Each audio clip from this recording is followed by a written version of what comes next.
दर्शकवृन्द नमस्कार। नेपालको पहिलो सामुदायिक टेलिभिजन लुम्बिनी टेलिभिजनको यो कार्यक्रममा हार्दिक स्वागत अनि अभिवादन। दर्शकवृन्द, हामी स्थानीय तहको निर्वाचनको विशेष कार्यक्रमका साथ यहाँहरूका बीचमा उपस्थित भएका छौँ। आज हामीसँग हुनुहुन्छ नेकपा एमालेका उपाध्यक्ष एवं पूर्व उपप्रधान तथा अर्थमन्त्री विष्णु पौडेल। आउनुहोस् दर्शक महानुभाव, मलाई कार्यक्रममा स्वागत गरौँ। यहाँलाई कार्यक्रममा स्वागत। धन्यवाद छ। निर्वाचनको सङ्घारमा छ देश र नेकपा एमाले अत्यन्त दबावपूर्ण अवस्थाबाट निर्वाचनमा अगाडि बढिरहेको छ। के भन्नुहुन्छ? भन्ने भ्रम कतिपयले पाल्ने गरेका छन्। भन्यो भने तपाईँको प्रश्नले पूर्णता पाउँछ। मात्रै भ्रम हो? त्यो यस्तो भ्रम कि त्यो चाहिँ सम्पूर्ण रूपमा भ्रम। नेकपा एमाले यति बेला दबावमा छैन। दबावमा कोही छ भनेदेखि गठबन्धन छ। गठबन्धन बिचरा त्यो तासको घर जस्तो यता गर्लाम उता गुर्लुम ढलिरहेछ। एक्लै अर्कामाथि अविश्वास गरिरहेका छन्, एक्लै अर्कालाई पत्याउन सकिरहेका छैनन्, एक्लै खुट्टामा उभिएर हिँड्न सकिरहेका छैनन्। एमालेसँग प्रतिस्पर्धा गर्ने सामर्थ्य छैन, त्यो आत्मविश्वास छैन। त्यसले गर्दा एमाले दबावमा छैन। एमालेलाई के कुरा राम्रोसँग थाहा छ भनेदेखि देशको अधिसङ्ख्याले देशका जनताको अधिसङ्ख्याले एमालेलाई समर्थन गरिरहेका छन्। एमाले अधिकांश पालिकाहरूमा शानदार ढङ्गले विजयी बन्दैछ। बहुसङ्ख्यक महानगरपालिका, बहुसङ्ख्यक उपमहानगरपालिका र गाउँपालिकाहरूमा एमाले विजयी बन्दैछ। त्यस कारणले एमाले दबाव महसुस गर्नुपर्ने आवश्यकता होइन। बरु के हो यथार्थ भनेदेखि सत्तारूढ गठबन्धन यो निर्वाचन रोक्न चाहन्थ्यो। एमालेको दबावको कारणले, एमाले आफू दबावमा परेको होइन कि एमालेको दबावले गर्दा मात्रै यो मुलुक अहिले निर्वाचनमा आइपुगेको छ। त्यस कारणले नेकपा एमाले अत्यन्त उत्साहका साथमा, आत्मविश्वासको साथमा, दृढताका साथमा एउटा सन्निकट बनिरहेको चाहिँ विजयको एउटा त्यो चाहिँ परिणामलाई चाहिँ ग्रहण गर्दै अगाडि बढ्ने त्यो मनस्थितिमा, त्यो तयारीमा छ। यहाँहरू यसरी भनिराख्नु भएको छ, हामी सशक्त ढङ्गले अगाडि बढिरहेछौँ, हामी दबावमा छैनौँ। तर जनआधार, जनमत नभएका पार्टीहरूसँग पनि यहाँहरूले गठबन्धन पनि गरिराख्नु भएको छ। फेरि त्यस्तो होइन। कुरा के छ भनेदेखि खास गरिकन एकाध साना दलहरूले हामी चाहिँ सूर्य चिन्हमा लड्छौँ, हामीलाई पनि साथमा लिएर हिँड्नुहोस् भने हुनाले हामीले चाहिँ ल ठिकै छ नि त भने हो। तर त्यो पनि उहाँहरूले खासै त्यो स्थिति हो। अब एकाध दलहरूलाई हामीले चाहिँ ठिकै छ त, सकारात्मक दलहरूलाई हामीले चाहिँ साथमा कतिपय ठाउँहरूमा साथमा लिएका छौँ। त्यो अरू कुनै कारणले होइन, हाम्रो चाहिँ सद्भाव, हाम्रो सहृदयताको कुरा मात्रै हो। यहाँ यो क्षेत्रको जनप्रतिनिधि पनि हो, पार्टीको एउटा उपाध्यक्ष, पूर्व अर्थमन्त्री, उपप्रधानमन्त्री भइसक्नु भएको, मतदाताहरूसँग अहिले जानुभएको छ, यहाँ घर दैलोमा पनि हुनुहुन्छ। मतदाताहरूको प्रतिक्रिया के पाउनुभयो यहाँले? मतदाताको प्रतिक्रिया छिटो निर्वाचन सम्पन्न हुनु पऱ्यो, छिटो नेकपा एमाले निर्वाचित हुनु पऱ्यो, तिनै तहको सरकारको नेतृत्व एमाले गर्नु पऱ्यो। गठबन्धनको हातमा यो मुलुक रह्यो भनेदेखि सर्वनाश हुन्छ, बर्बाद हुन्छ। गठबन्धनको यो चाहिँ के आपत आइलाग्यो मुलुकलाई यति बेला, यसबाट मुलुकलाई जोगाउनु पऱ्यो भन्ने नै छ। र एमालेलाई मतदान गर्न, एमालेको पक्षमा मतदान गर्न, एमालेलाई विजयी बनाउन र एमालेको हातमा चाहिँ जिम्मेवारी सुम्पिने निम्ति मतदाताहरू आतुर हुनुहुन्छ। वास्तविकता यही हो। वास्तविकता यही हो। मैले चाहिँ सायद अझै मैले वास्तविकतालाई अझ जोरदार ढङ्गले भन्नु बाँकी छ भनेदेखि त्यो मतदाताहरूले के पनि भन्नुहुन्छ भने यहाँहरूलाई आएको आरोप जनमतको सम्मान गर्न सकेन, संसदको विघटन गर्यो, यो पनि त छ नि त। कुरा के छ भनेदेखि कहिलेकाहीँ स्वार्थी, अवसरवादी, षड्यन्त्रकारी प्रवृत्ति पनि विभिन्न ठाउँमा चाहिँ प्रकट हुन्छ, आइलाग्छ। त्यस्ता चिजहरूलाई सामना गर्नुपर्ने स्थिति आउँछ। निर्वाचन, संसद विघटनको प्रश्न, निर्वाचनमा जाने प्रश्न लोकतन्त्रको सामान्य प्रक्रिया हो। निर्वाचनबाट भाग्यो भने पो त्यसमा आपत्ति गर्नु पर्यो। लोकतन्त्रको निर्वाचन भनेको त लोकतन्त्रको प्राण हो। त्यस कारणले निर्वाचनमा जाने कुरालाई लोकतन्त्र विरोधी भनिँदैन। लोकतन्त्रका पक्षपातीहरू नै निर्वाचनमा जान्छन्। त्यस कारणले त्यसलाई त्यस रूपमा लिनुपर्छ भन्न चाहन्छु म चाहिँ। नेकपा एमाले निर्वाचन खोजिरहेको तर मुलुकको अवस्था चाहिँ निर्वाचनमा जानी थिएन, जसको कारणले अहिलेको अर्थतन्त्र पनि यो समस्याग्रस्त अवस्थामा छ भनेर आरोप छ नि त। होइन त्यो मिलेन। यो प्रश्न के हो भन्दाखेरि निर्वाचनमा नगएका कारणले मुलुक बिग्रियो। कुरो के थियो भनेदेखि जुन संसदको संरचना खास गरी सङ्घीय संसद 74 को निर्वाचनका माध्यमबाट बन्यो, त्यो सङ्घीय संसदलाई पुरा कार्यकाल चाहिँ राम्रोसँग चाहिँ सञ्चालन गर्ने नेकपा एमालेको चाहना हो, प्रयास हो। तर स्वार्थीहरू, षड्यन्त्रकारीहरूले चाहिँ विभिन्न ढङ्गका खेलहरू खेलेर अस्थिरता सिर्जना गर्न खोजे। त्यो अस्थिरतालाई चेक गर्नका लागि, मुलुकलाई चाहिँ स्वार्थीहरूको, षड्यन्त्रकारीहरूको छक्का पन्जाबाट मुलुकलाई अस्थिरतामा जान नदिनका लागि निर्वाचनमा जाने बाटो एमालेले रोजेको थियो। तर त्यो निर्वाचनमा जाने बाटो पनि विभिन्न हिसाबले त्यसमा चाहिँ व्यवधान सिर्जना गरियो र यो चाहिँ संसद पुनर्स्थापना गरेर अदालतमा चाहिँ सरकार बनाइयो। यो सरकार त संसदमा प्रतिनिधि सभामा बनेको सरकार होइन, यो त अदालतले बनाएको सरकार हो। संसदले सरकार बनेको कुरा पछि मात्रै थाहा पायो। सरकार बनाउने अधिकार भएको संसदले वास्तवमा चाहिँ सरकार बनेको कुरा उसले चाहिँ पछि समाचार सुनेर थाहा पाउनुपर्ने स्थिति सिर्जना भयो। त्यस कारणले यो चाहिँ निर्वाचनमा हामी चाहिँ जति बेला जान चाहन्थ्यौँ त्यति बेला निर्वाचनमा जान पाएको भएदेखि यति बेलासम्म निर्वाचन सम्पन्न भइसकेको हुने थियो, स्थिर सरकार बनिरहेको हुने थियो र आज मुलुकको चाहिँ तमाम जुन आर्थिक सामाजिक क्षेत्रमा जुन प्रकारका समस्याहरूको चाङ लागिरहेको छ, त्यो चाङ यस्तो खालको समस्या बेहोर्नु पर्ने थिएन मुलुकले। र यो त के छ भनेदेखि गठबन्धनको अयोग्यताको, यसको नालायकीको, यसको चाहिँ के भनेदेखि चरम के भनेदेखि अनुत्तरदायी प्रवृत्तिको चाहिँ नतिजा हो यो। अहिले मुलुकको अर्थतन्त्र जहाँनिर आइपुगेको छ, गठबन्धनले नेतृत्व गर्दा त यस्तै हुने हो। हामीले चाहिँ जति बेला सरकार छोडिरहेका थियौँ, हामीले सरकार छोड्दा त सम्पूर्ण इन्डिकेटर्सहरू त दुरुस्त थिए त। एउटा ट्रेड ब्यालेन्सको प्रश्न, त्यो चाहिँ केही दशकदेखि हामी चाहिँ त्यो ट्रेड ब्यालेन्समा चाहिँ होइन त्यसलाई सकारात्मक दिशामा अगाडि बढाउने चुनौतीको सामना गर्दैछौँ। त्यसबाहेकका सम्पूर्ण इन्डिकेटर्सहरू स्वस्थ दुरुस्त अर्थतन्त्र हामीले छोडेको हो। गठबन्धनले केही महिना चाहिँ सरकार सञ्चालन गर्न के पाएको थियो, लथालिङ्ग भत्ताभुङ्ग ध्वस्त गरिदियो र मान्छेहरू अहिले भन्दैछन् श्रीलङ्का हुने हो कि नेपाल श्रीलङ्का हुने हो कि भनिरहेका छन्। हामी चाहिँ तपाईँले मैले सुनिरहेको छु के भनेदेखि इकोनोमिस्टहरूले भन्दैछन् कि नेपालमा डबल डिजिटको महँगीको सम्भावना छ, डबल डिजिटको महँगीको। हामीले चाहिँ करिब 7% हाराहारीमा चाहिँ आर्थिक वृद्धि दर सुनिश्चित गरेका थियौँ। जिम्मा लिँदा चाहिँ 4% भन्दा कमै थियो। जिम्मा हामीले हाम्रो कार्यकालमा औसतमा 7% हाराहारीको चाहिँ आर्थिक वृद्धि दर हासिल गरेका थियौँ। तर त्यो अहिले चाहिँ कोभिडको महामारीका बिचमा हामीले चाहिँ मुलुकको अर्थतन्त्रलाई सम्हाल्यौँ। तर अहिले कोभिडको महामारीको चाहिँ एक ढङ्गले भन्दाखेरि त्यसमा कमी आयो, चाहिँ एक ढङ्गले नियन्त्रणमा आएको छ, जनजीवन सामान्य भइरहेको छ, मुलुकको अर्थतन्त्र चौपट भइरहेको छ। यो चाहिँ के छ भने गठबन्धनको गलत सोच, गलत दृष्टिकोण, गलत अभ्यास, गलत कामको चाहिँ यो परिणाम हो। यो निर्वाचनमा गइरहेछ नि, नेकपा एमालेको छ, गठबन्धन एकातिर छ। यो निर्वाचनबाट नेकपा एमाले विभाजन भएको 1 वर्षभित्र जुन घाउ लिएर हिँडेको छ नि, यसमा मलम लगाउन सम्भव छ, सकिएला? यो चाहिँ नेकपा एमाले विभाजित भएको छ भन्ने कुरा चाहिँ तपाईँहरू जस्तो मिडियाकर्मीहरूले उठाउनुहुन्छ बेला बेलामा, क्यामेराको चाहिँ फोकसमा पनि त्यसलाई राखेर न्युज सम्प्रेषण पनि गर्नुहुन्छ। तर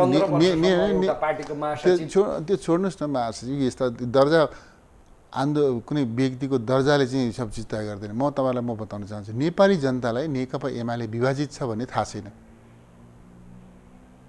नेपाली जनताले नेकपा एमाले विभाजित भएको छ भन्ने मानेको पनि छैन, नेपाली जनतालाई कुरो थाहा पनि छैन। केही सुकेका पात झरे, केही चाहिँ त्यो के भनेदेखि रुखा बोक्राहरू चाहिँ केही उकिए, त्यसले रुखको जीवनमा सुकेका पात झरेर केही बोक्रा उकिएर त्यसको रुखको जीवनमा त्यसले कुनै तात्विक भिन्नता आएको हुँदैन।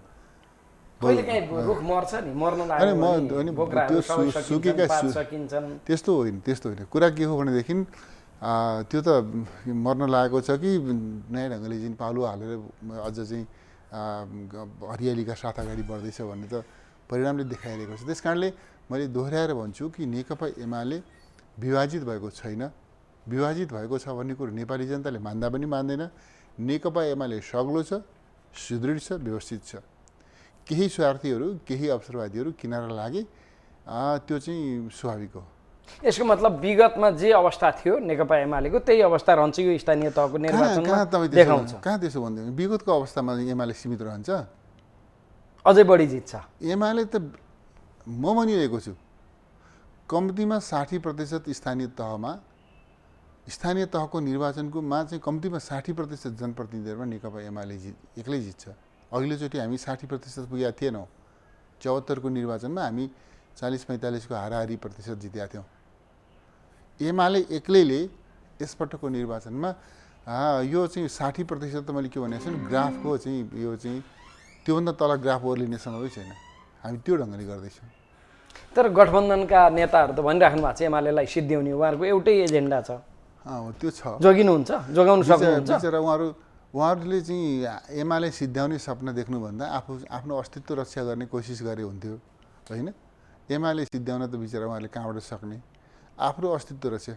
तपाईँलाई म भनिदिउँ आज यो निर्वाचनपछि तपाईँले त्यो चाहिँ यो चाहिँ ब्रोडसिट पेपरहरूमा मिडियाहरूमा धेरै पार्टीका नामहरू चाहिँ ओमिट भएर डिलिट भएर जान्छन्। तपाईँले ती धेरै पार्टीहरूको नाम उच्चारण गर्न छाड्नु जब यो लोकल इलेक्सनको रिजल्ट सँगसँगै धेरै पार्टीहरू विस्मृतिमा जान्छन्। जो अहिले पार्टी छन् भनिन्छन् कोट इनकोटका पार्टीहरू छन् नि, ती पार्टीहरू विस्मृतिमा जान्छन्। यस्तो कुनै बेला यस्तो नाममा पनि मानिसहरू लडेका थिए, बिचराहरूले कहीँ पनि जितेनन् भन्ने कुरो कोही इतिहास लेख्नेहरूले लेख्ला, तर जनताको स्मृतिमा ती पार्टीहरू हुँदैनन्। तिनको त्यसका आधारहरू के हुन्? यहाँले जसरी भनिराख्नु भएको छ नि, तिनका बारेमा तपाईँले प्रश्न सोध्ने मैले जवाफ दिने यो सबै जरुरी नै विषय होइन। आधारको कुरा, आधार त तपाईँले देख्नु भएको छैन। आधार के छ भनेदेखि नेकपा एमालेमा प्रवेशको असाधारण लहर, मेचीदेखि महाकालीसम्म, तराईदेखि हिमालसम्म एमालेमा प्रवेशको असाधारण लहर। एमालेमा को प्रवेश गरे?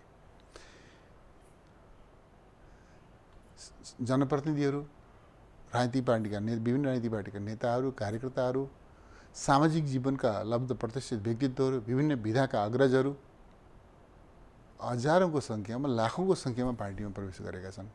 त्यस छोड्नेहरूको सङ्ख्या पनि त कहाँ छ? कसले छोडेको छ? आइरहेछ त सार्वजनिक रूपमा, हेर्नु भएको छैन सञ्चार माध्यमहरू। कसरी एमाले छोड्ने त कुनै कुरै भएन नि। एमाले त छोड्ने पार्टी नै भन्यो, त समात्ने पार्टी भयो, भरोसा गर्ने पार्टी भयो, यसलाई अगाडि बढाउने पार्टी भयो।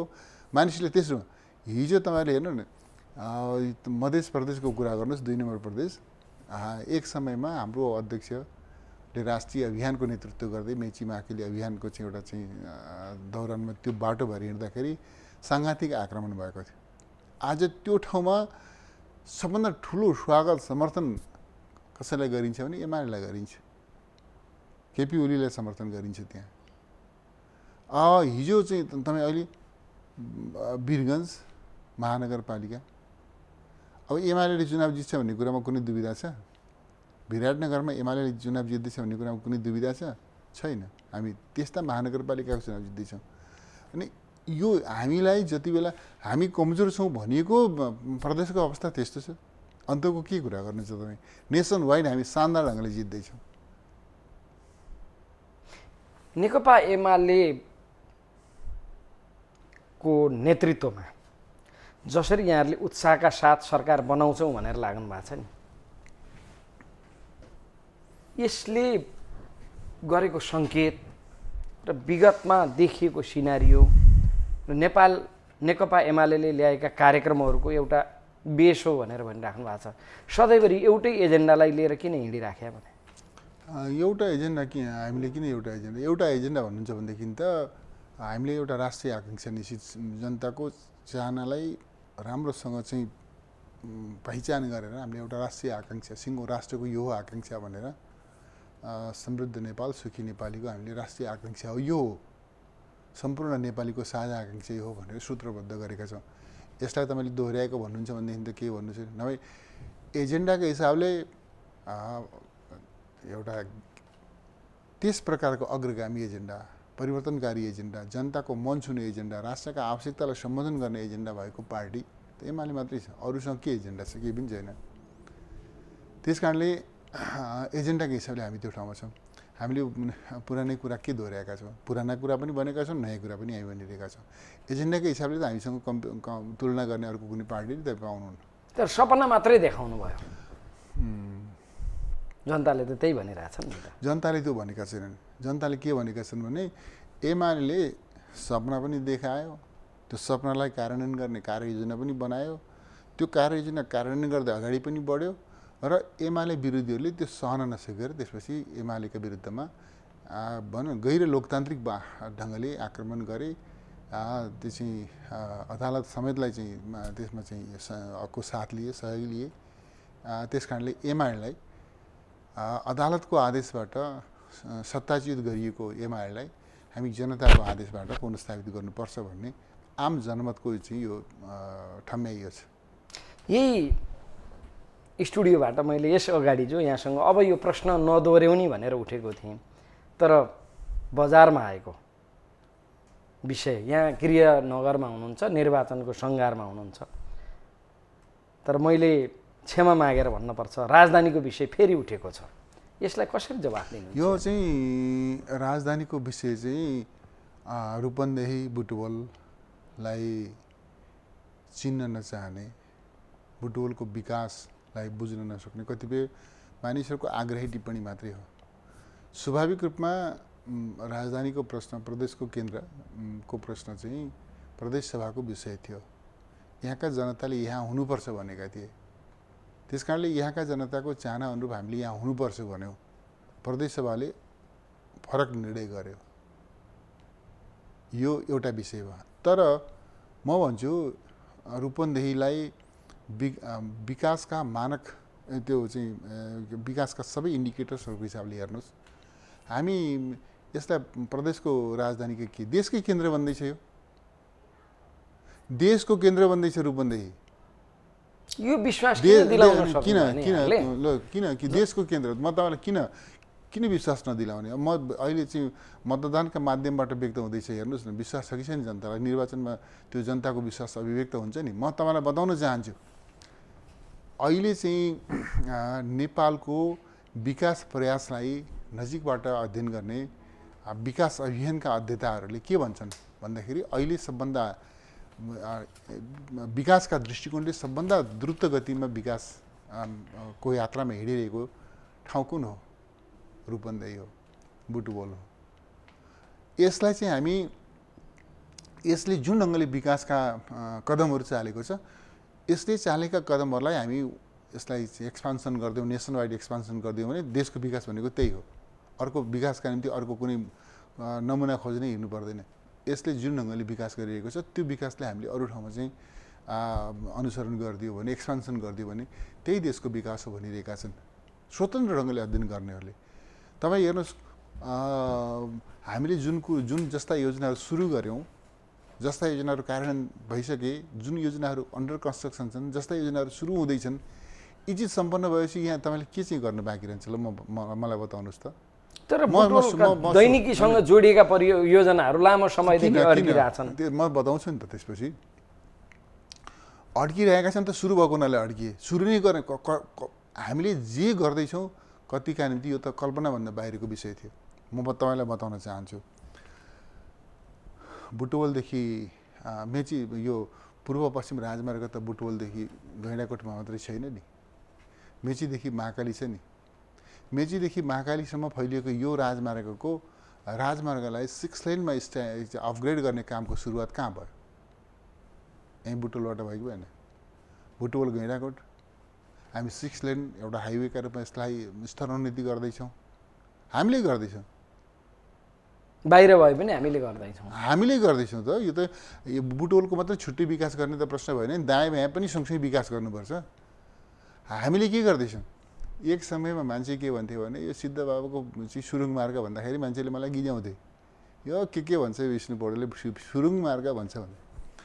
हामीले संसारमा सुरुङ यातायातमा के भने सबभन्दा विख्यात मुलुक चाहिँ स्विजरल्यान्ड, स्विजरल्यान्डको टेक्निकल सपोर्टमा हामीले चाहिँ डिपिआर बनायौँ।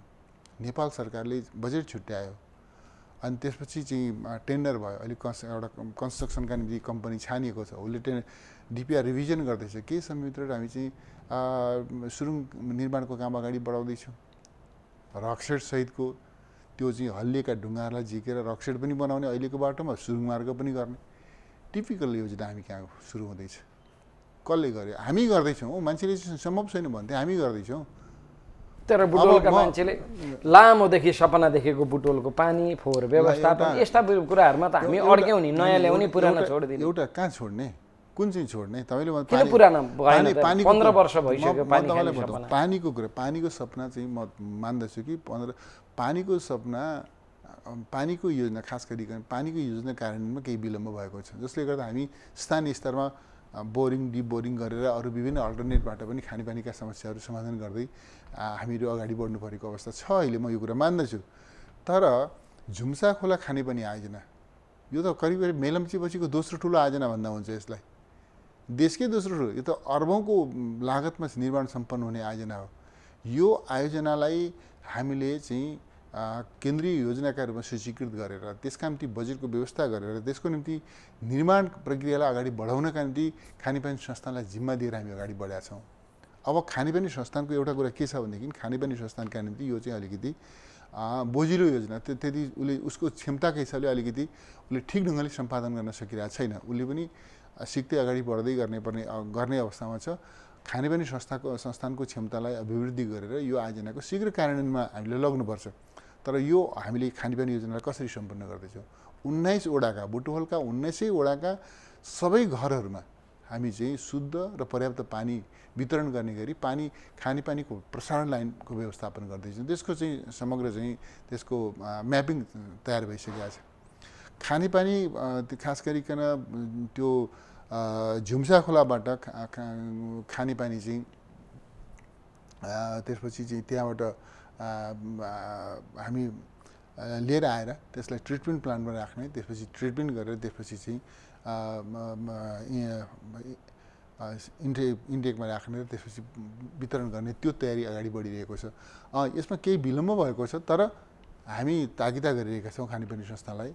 मैले चाहिँ एउटा जनप्रतिनिधिको नाताले यो आवश्यकता हो, यसले यहाँको समस्या समाधान गर्छ भनेर त्यो आवश्यकता पहिचान गरिकन योजनामा समावेश गर्ने, त्यसको निम्ति बजेटको व्यवस्था गर्ने, त्यसलाई कार्यान्वयनका निम्ति अगाडि बढाउने यस हदसम्मको काम त हामीले गरेका छौँ। अब खानेपानी संस्थानलाई प्रभावकारी ढङ्गले कार्यान्वयन गर्नको निम्ति दबाब दिनुपर्ने, झकझक्याउनु पर्ने, सुझाव दिनुपर्ने यो सबै आवश्यकता अहिले छ।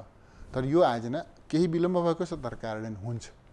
बुटवलका जनताले शुद्ध र यो मेलम्ची जस्तो ढिलो हुने पनि होइन। यो मेलम्ची पछिको दोस्रो ठुलो आयोजना भन्दा हुन्छ यसलाई, तर मेलम्ची जस्तो ढिलो हुने पनि होइन। हामी यसलाई त्यति ढिलो हुन दिँदैनौँ। केही समयको अन्तरालमा यसलाई हामी सम्पन्न गर्छौँ। अब तपाईँले फोहोर मैला व्यवस्थापनको कुरा गर्नुभयो। फोहोर मैला व्यवस्थापनको सन्दर्भमा अहिले बुटवल नगरपालिका, तिलोत्तमा नगरपालिका, सैनामैना नगरपालिका लगायतका अरू आसपासका नगरपालिकाहरूले जोइन्ट इफोर्ट गरिरहेका छन् र खास गरिकन सालजण्डीदेखि उत्तरमा पहाडको घेसमा एउटा ट्रिटमेन्ट प्लान्ट चाहिँ हामी चाहिँ त्यो खास गरी फोहोर मैला व्यवस्थापनको काम चाहिँ त्यहाँनिर गर्ने हिसाबले हामी त्यो अगाडि बढाएका छौँ।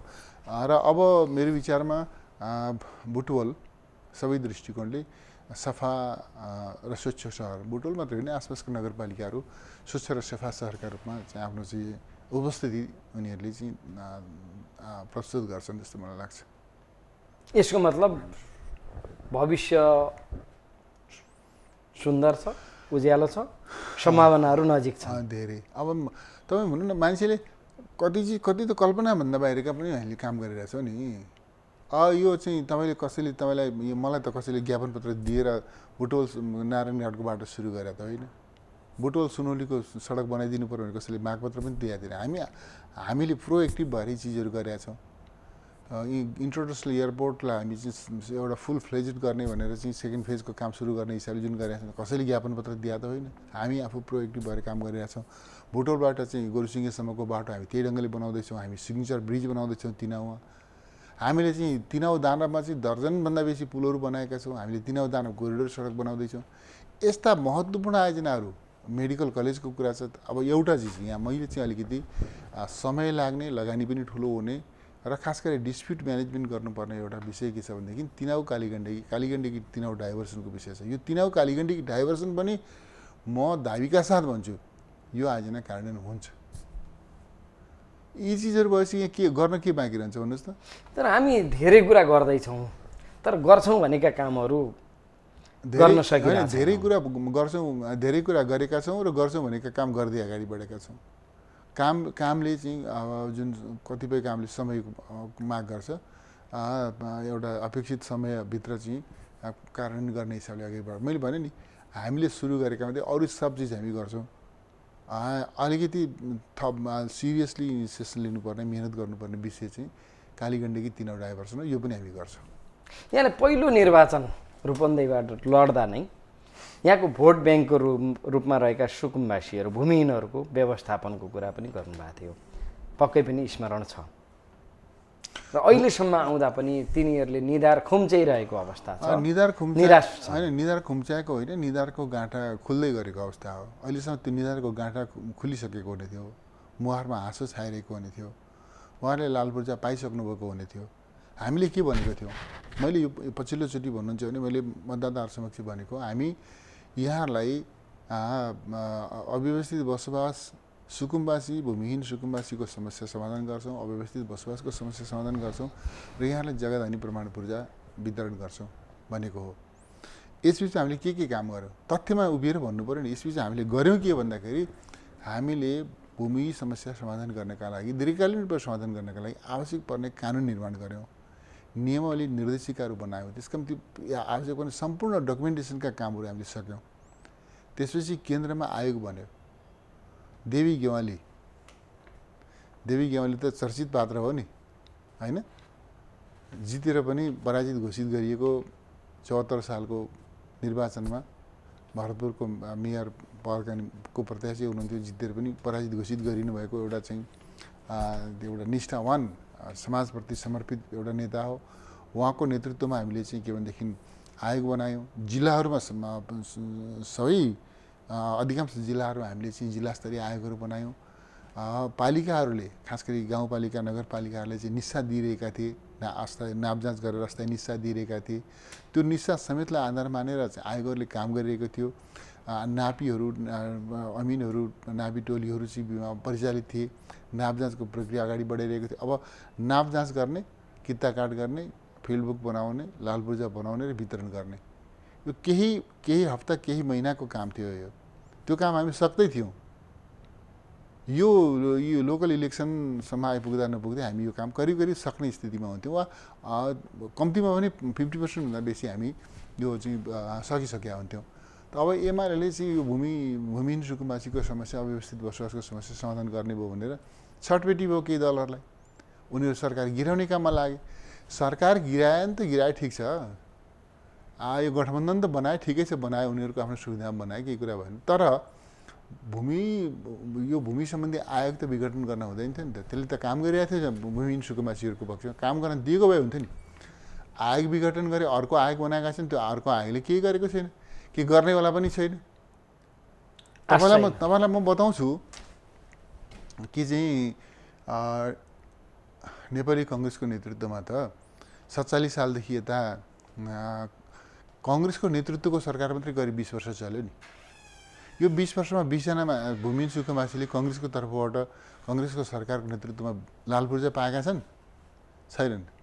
एमाले छोटो अवधि 51 सालमा सरकार बन्यो, मनमोहन अधिकारी प्रधानमन्त्री हुनुभयो, ऋषि लुम्सालीको नेतृत्वमा हामी आयोग बनायौँ र त्यो आयोगले छोटो 3-4 महिनाको समयान्तरमा 65,000 भन्दा बेसी घर परिवारलाई लाल पूर्जा वितरण गरेका छ। त्यस कारणले कुरा के छ भने भूमिहीन सुकुम्बासीको समस्या समाधान गर्ने एउटा मात्रै पार्टी, अरू कसैले गर्दैन, गर्नेवालै छैनन् यसमा। हामी गर्छौँ। त्यस कारणले म तपाईँको यो टेलिभिजन मार्फत सबै मतदाता महानुभावहरूलाई भन्न चाहन्छु, इतिहासले बताएको छ, वर्तमानले बताएका छ, हाम्रा प्रयासले भनेको आखिरी चाहिँ यो सरकारले किन केही गरेन त? गर्न त सक्थेन, गर्न त कसैले रोक्या त थिएन, खुरुखुरु गरेको भए त हुन्थ्यो, गरेन। किनभने गर्दैन, यो गर्ने चिज होइन, यो गर्ने पार्टी नै होइन, यो गर्न त्यो बनेकै पार्टी होइन। यो भूमिहीन सुकुम्बासीहरूको समस्या समाधान गरेर उनीहरूलाई जग्गाधनी प्रमाण पूर्जा प्रदान गर्ने यो सरकार होइन, यो गठबन्धन होइन। त्यस कारणले हामी फेरि पनि यो समस्या हामीले नै समाधान गर्छौँ। यहाँको पार्टीलाई अर्को आरोप छ बुटवलको सन्दर्भमा। बुटवलको सडकले तमासा देखाइरहेको छ, गिजाइरहेको छ। यहाँहरू त दैनिक ओहोरदोहोर पनि गरिराख्नु भएको छ। अहिले त निर्वाचनकै सन्दर्भमा यहाँ हुनुहुन्छ, देख्नु भएको छ नि त, होइन? यो चाहिँ के छ कुरा भन्दाखेरि सडकले गिजाएको छ, ठिक हो, तपाईँले राम्रै पोइन्ट आउट गर्नुभयो। तर म के देख्छु भने 2-3टा तथ्यहरूलाई हामीले बिर्सनु हुँदैन। मैले कस्तो दृष्टिकोण लिएँ भनेदेखि सडक विस्तार पनि गर्नु छ र सडकको राइट अफ वेमा जसको घर बसोबास छ उहाँहरूसँग सहमतिमा गर्नु छ भने सहमतिमा हामीले चाहिँ सडकको राइट अफ वे निश्चित गर्न चाह्यौँ। त्यसले गर्दा केही समय लाग्यो, केही मान्छेहरू अदालत आदि इत्यादि यस्ता पनि झन्झटहरू आइलागे।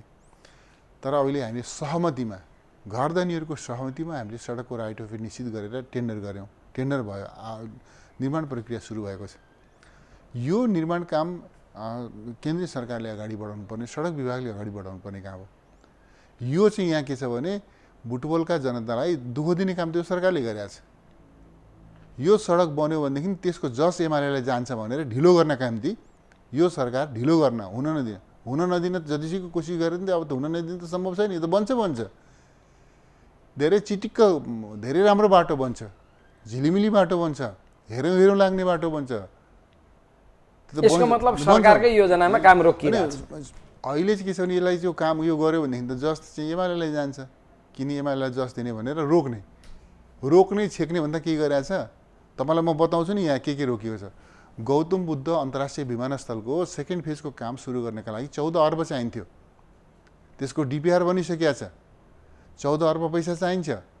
एसियाली विकास ब्याङ्कसँग नेगोसिएसन भएर टुङ्गिएको छ, ऊ 7 अर्ब दिन तयार छ। काउन्टर पार्ट फन्ड चाहिँ 7 अर्ब नेपाल सरकारले लगानी गर्नुपर्ने, अर्थमन्त्रीको हैसियतले मैले 7 अर्ब स्वीकृत गरेँ। 7 अर्ब नेपाल सरकारले लगानी गर्छ, 7 अर्ब एसियाली विकास ब्याङ्कले लगानी गर्छ, 14 अर्बमा निर्माण सम्पन्न हुन्छ, डिपिआर बनेको छ। एडिबीसँग संस्था गरेर चाहिँ टेन्डर आह्वान गरेर कन्स्ट्रक्सन अगाडि बढाइसक्नु पर्नेमा हामीलाई त चाहिन्छ नि प्यारलल ट्याक्सीवे, मोडर्न टर्मिनल बिल्डिङ बनाएर त्यसपछि त्यो नयाँ टर्मिनल बिल्डिङमा हामी इन्टरनेसनल फ्लाइटको सर्भिस गर्छौँ, त्यो चाहिँ टर्मिनलको काम गर्छौँ। डोमेस्टिक टर्मिनल चाहिँ कान्ति अहिलेको चाहिँ यो इन्टरनेसनल टर्मिनल बिल्डिङलाई सदुपयोग गर्छौँ।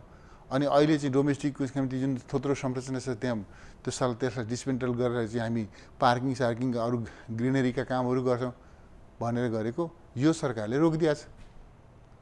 कहिलेसम्म रोक्छ? यो सेकेन्ड फेजको काम रोक्न सम्भव छ? सम्भव छैन। तपाईँलाई म भन्न चाहन्छु यहाँ हामीले चाहिँ के भनेदेखि नेपाल सरकारले हामी क्याबिनेटमा भएको बेला हामीले चाहिँ निर्णय गऱ्यौँ, पार्लियामेन्टमा बजेट प्रस्तुत गऱ्यौँ, हामीले पार्लियामेन्टले बजेट पास गर्यो, जमिनको खोजी गर्यो, जमिन नेपाल सरकारले मन्त्री परिषदले मेडिकल कलेजको नाममा जमिन प्रदान गर्ने निर्णय गर्यो तिलोत्तमाको वडा नम्बर 1 मा। अनि डिपिआर बनाउन कामति चाहिँ अलग कन्सल्टेन्ट हायर गरेर डिपिआरको काम सम्पन्न भयो, अलग कार्यान्वयन इकाइ खुलिरहेको छ, सारा कुरा भएको छ। अब डिपिआर सम्पन्न भएपछि अब कन्स्ट्रक्सनको काम अगाडि बढाउनु पर्ने। अहिले चाहिँ पार्लियामेन्टले पास गरेको छुट्याएको बजेट पनि निकासा नदिएर त्यो टेन्डर गर्नबाट रोकिरहेछ। यसको काम यो सरकारको काम यो रोक्ने, अरू यसले के गर्छ? रोक्ने मात्रै हो, रोक्ने। यसले सबै रोक्न खोज्छ, झुम्से खोला खाने पनि रोक्नु पनि खोज्छ, यो पनि रोक्न खोज्छ। रोक्ने बाहेक अर्को कुरै छैन यसमा। तर कहिलेसम्म रोक्ने? अघि हाम्रो अध्यक्षले भन्नुभएको छैन यो सरकार त हामीले चाह्यो भने 1 हप्तामा गिर्छ। 1 हप्ता नचाहेकै हो त। अहिले यो सरकार परिवर्तनको अङ्कगणितको खेलमा हामीलाई लाग्न रुचि छैन। यो सरकार चाहिँ हेरफेर रुचि छैन कि सम्भव छैन? अझ लामो समय उहाँहरूले त कसिलो बनाउने भनेर त भनिराख्नु भएको छ त। बिचरा त्यो चाहिँ के भनेदेखि त्यो चाहिँ उहाँहरूको त्यो खरानीको डल्लो जस्तो के यो चाहिँ खुब गाँठो पारेका छौँ हाम्रो सम्बन्ध भन्नुहोस् त खरानीको डल्लो जस्तो। गाँठो त पार्नुपर्छ त खरानीको गाँठो हो त्यो। एमाले अनिच्छुक हुनुको कारण के हो? यस्तो यो स्वार्थी गठबन्धन निर्माण गरेर मुलुकलाई ड्राइभ गर्न सकिन्न। त्यस कारणले हामी निर्वाचनका माध्यमबाट स्थिर सरकार निर्माण गर्ने बाटोमा हामी जान चाहिरहेका छौँ। त्यस कारणले हामी यो गठबन्धनको अङ्कगणितमा होइन कि छिटोभन्दा छिटो अब मङ्सिरमा त यसले चाहिँ हिजो चाहिँ चुनाव हुन नदिए पनि होइन, चुनाव हुन नदिनु अब सधैँ चुनाव हुन नदिनु त सम्भव छैन। मङ्सिरभित्र त चुनाव हुन्छ। यो गठबन्धनले त्यो चुनाव पनि रोक्न खोज्ला, तर मङ्सिरभित्र चुनाव त हुन्छ। चुनावबाट त एमाले आउँछ, कसले रोक्ने? त्यसपछि हामी गर्छौँ। त्यस कारणले चुनावबाट हाम्रो हामी चाहिँ सरकारमा आउने हाम्रो यो चाहिँ मिसन। त्यस कारणले यो सरकार बदल्ने काममा हामीलाई रुचि छैन। त्यस कारण यो गठबन्धनले विकासका प्रयासहरूलाई बुद्धि हुन्थ्यो भनेदेखि त गर्नु के पर्छ, यसलाई अगाडि बढाउनु पर्थ्यो नि त। हिजो सुरु भएका राम्रा कामहरूलाई अगाडि बढाएर जनताको विश्वास जित्ने कोसिस गर्नुपर्नेमा काम रोक्ने रोक्ने रोक्ने रोक्ने रोक्नुपर्ने कारण के हो यहाँले? अब किन यो यस्तो भयो? बिचरा एमाले जस लिन्छ भन्ने मात्रै हो? अब अरू पनि होला नि के कारण थियो। अब यो गठबन्धनले रोकिरहेछ, हामी त्यो गठबन्धनले रोकेका कारण खोज्न हिँडौँ कि त्यसपछि हामी आफ्नो काममा लाग्छौँ। जनताले दुःख पाए नि त। जनताले त यो त जनतालाई दुःख दिनै बनेको गठबन्धन हो त। दुःख त यो गठबन्धन रन्जेलसँग जनताले दुःख पाउनु त त्यो त के गर्ने। त्यसबाट त हामी भनिरहेका छौँ गठबन्धन फेर्ने भनेर। जनताले दुःख पाएका छन्, जनताले गठबन्धन फेर्दै पनि छन्, फेरि हटाउँदै पनि छन् निर्वाचनका माध्यमबाट। कुरा यो हो। यसको मतलब अब यो गठबन्धन यहाँहरूको अनिच्छा, अब कम्युनिस्ट पार्टीहरूको बिचमा हुने एउटा खालको एकता, अनि यो गठबन्धन मोर्चा, यो सबै सम्भावनाको अन्त्य भएको हो। एउटा एक समयमा कम्युनिस्ट पार्टीको एकताका निम्ति अलिकति सिरियसली सिन्सियरली लाग्ने भनेको म पनि। अब कुन चाहिँ गठबन्धन भनेर त अब यहाँ काङ्ग्रेसका पछि लाएर के को वामपन्थी गठबन्धन? वामपन्थीहरू काङ्ग्रेसका पछि लाग्छन् र? मैले यहीँ भेटिरहेको छु, यहीँ बुटोलमै भेटिरहेको छु। थुप्रै हिजो चाहिँ माओवादी पार्टीमा रहनुभएका, आज पनि माओवादी पार्टीमा रहनुभएका अरू साथी, कहीँ थुप्रै साथी, यो त हाम्रो पार्टीको नेतृत्वले त गलत काम गर्यो, काङ्ग्रेसका पछि लाग्ने भन्छ, वामपन्थी भन्छ, कम्युनिस्ट पार्टी भन्छ, हामी त यहाँ त यसलाई बेचैन भइसक्यो भनिरहनु भएको छ साथीहरू। चाहिँ छोड्दै हुनुहुन्छ। यस्तो तरिकाको पनि कहीँ हुन्छ। काङ्ग्रेसको पछि लागेर पनि कम्युनिस्ट पार्टीको अस्तित्व रहन्छ। अब कहीँ ठाउँमा त रुख चिन्हमा चुनाव लड्ने अरे अब भयो काङ्ग्रेसका पछि लाग्ने। तपाईँ भन्नु न 52 सालमा शेरबहादुर देउवाजी प्रधानमन्त्री हुनुहुन्थ्यो त्यति बेला। उहाँ प्रधानमन्त्री भएको बेलामा 40 बुँदे कि कति बुँदे ज्ञापन पत्र दिएर हाम्रा यी माग पुरा भएनन् भने जनयुद्ध गर्छौँ भने होइन उहाँहरूले? जनयुद्ध पनि गर्नुभयो। अनि अहिले त के छ भने शेरबहादुर देउवाको नेतृत्वको सरकारलाई 20 वर्ष टिकाउने भन्दै हुनुहुन्छ होइन? गठबन्धन लामो समय लैजाने भन्नुभएको छ, 15 वर्ष 20 वर्ष भनिराख्नु भएको छ। छोरीलाई जिताएमा शर्त छ, छोरीलाई जिताएका खण्डमा यो गठबन्धनलाई 10 वर्ष 15 वर्ष 20 वर्ष टिकाउने, अर्थात् शेरबहादुर देउवाजीको नेतृत्वमा 20 वर्षसम्म काम गर्ने। अनि काङ्ग्रेसको नेतृत्वमा चाहिँ काङ्ग्रेसको पछि लाग्नका निम्ति त्यो सब जनयुद्ध जरुरी थियो? त्यो सब खुन खराब जरुरी थियो? त्यत्रो चाहिँ बलिदान जरुरी थियो? खुरुकसँग देउवाजीको नेतृत्वमा सरकार थियो, त्यति बेला पनि त्यति बेलै पछि लागे अब भइहाल्थ्यो। काङ्ग्रेसका नेतृत्वमा शेरबहादुर देउवाजीको विरुद्ध, देउवाको नेतृत्वको सरकारका विरुद्ध ज्ञापन पत्र दिएर चाहिँ जनयुद्ध सुरु गर्ने। अहिले चाहिँ आएर फेरि कङ्ग्रेसको नेतृत्वमा संजोगले शेरबहादुर देउवा नै प्रधानमन्त्री हुनुहुन्छ, उहाँकै नेतृत्वको यो गठबन्धनलाई 20 वर्ष चलाउने रे। अनि यसका निम्ति यो सबै जरुरी थियो। त्यस कारणले कुरा के छ भने वामपन्थी शब्दले हुँदैन, वामपन्थी अभ्यास र आचरण ल्याउने कुरा हो। त्यस कारणले वामपन्थी, असल वामपन्थीहरू, इमान्दार वामपन्थीहरू, यो चाहिँ खास गरी माओवादी नेतृत्वले जे काम गरिरहेको छ योसँग धेरै नाखुस छन् साथीहरू। धेरै मैले पर्सनली पनि भेटिरहेको छु, मैले कुराकानी गरिरहेको छु, धेरै नाखुस हुनुहुन्छ। अब यो एक ढङ्गले सच्चा वामपन्थीहरू त्यहाँबाट अलग भएर अब एउटा चाहिँ एमालेमा समाहित हुने स्थिति देख्छु मैले। हामी कार्यक्रमको अन्त्यमा छौँ। धेरै मतदाताहरूले अपेक्षा गर्नुहुन्छ विष्णु पौडेलले कुरा प्रष्ट गरोस्। यो निर्वाचनमा रूपन्देहीको अवस्था के हुन्छ? यहाँको गृह जिल्ला हामी चाहिँ 16वटा मध्ये कम्तीमा पनि साथीहरूले चाहिँ 13 भन्दा तल ओर्लिन्न भन्नुभएको छ। मेरो विश्लेषणमा हामी 11 पालिका कन्फर्म जित्छौँ, बाँकी 2टा पालिकामा जितको बलियो सम्भावना छ। 11 भन्दा तल हामी तल झर्दैन। फेरि पनि मैले भन्छु विभाजनको कुनै असर गर्दैन। छैन। विभाजन भनेको जनतालाई थाहा नै छैन क्या। गठबन्धनको कुनै प्रभाव पर्दैन। गठबन्धन त त्यो चाहिँ गठबन्धनका नेताहरूले बोक्न नसकेको त्यो नेताहरूका निम्ति बोझ भइसक्यो। तपाईँले सुन्नु भएन? गठबन्धनका नेताले हामीलाई धोका नदियोस् भन्दै चिच्याएको सुन्नुभएको छैन? आपसमै चाहिँ धोका हुन थालिसक्यो। त्यो गठबन्धनले के गर्नेवाला छ र? तपाईँले देख्नुहुन्न त्यो गठबन्धनमा ठाउँ ठाउँमा चाहिँ काङ्ग्रेसका नेताहरू, माओवादीका नेताहरू, अरू कसका नेताहरू के गरिरहनु देख्नुभएको छैन। त्यस कारण गठबन्धन त गठबन्धनको नेताहरूकै नि बोझ भइसक्यो, त्यसले के अरूलाई के गर्छ, त्यसले के गर्न सक्ने कुरै छैन। यसको मतलब यो निर्वाचनमा फेरि पनि मैले प्रश्न गरेँ, नेकपा एमाले सबैभन्दा ठुलो पार्टीको रूपमा स्थापित हुन्छ, धेरै पालिका जित्छ। तपाईँले भन्नुभयो, तपाईँको भनाइ चाहिँ यतिसम्म ठिकै नै छ, तर यसमा एउटा थप्नुपर्छ। सबैभन्दा ठुलो त हुन्छ नै, सबैभन्दा ठुलो त अघिल्लो पटक हामी चाहिँ 45% हाराहारी जित्दा पनि ठुलो भएका थियौँ। त यसमा सबैभन्दा ठुलो त हुन्छ, तर मोर देन 60% जित र सिटमा जित हासिल गर्ने गरिकन ठुलो हुन्छ। त्यति चाहिँ परिमार्जनको आवश्यकता देख्छु म तपाईँको स्टेटमेन्टमा। हस्, यहाँलाई धन्यवाद। धेरै धेरै धन्यवाद। दर्शकवृन्द, उहाँ हुनुहुन्थ्यो नेकपा एमालेका उपाध्यक्ष एवं पूर्व उपप्रधान तथा अर्थमन्त्री विष्णुप्रसाद पौडेल। हवस् त, कार्यक्रम समय चक्रका लागि निर्धारण गरिएको समय सकिएको छ। सम्पूर्ण युनिटका साथ मलाई पनि बिदा दिनुहोस्। नमस्कार।